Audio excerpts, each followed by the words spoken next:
তো বন্ধুরা, আজকের দিনটা খুবই ভালো গেল। তার কারণ হচ্ছে আজ এখন টাইম হয় প্রায় একটা। তো আজকে একটা ট্রেড নিয়েছিলাম, কোনো স্ট্যাটিক বেসিক ট্রেড নয়। আজকে ট্রেড নিয়েছিলাম একটা নিউজ বেসিক ট্রেড। আইডিএফসি ব্যাংকে কালকে প্রায় 17.5% মতন ডাউনফল দেখাচ্ছে।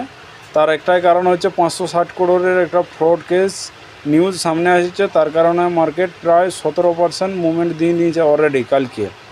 তো সেই অনুসারে আজ একটা আমি ডাউনফলে মানে সেলিং সাইডে একটা ট্রেড নিয়েছিলাম।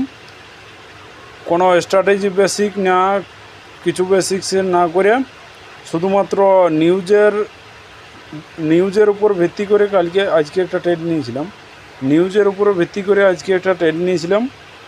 তো আজকে ট্রেডটা মোটামুটি খুবই সাকসেসফুলভাবে হয়েছে।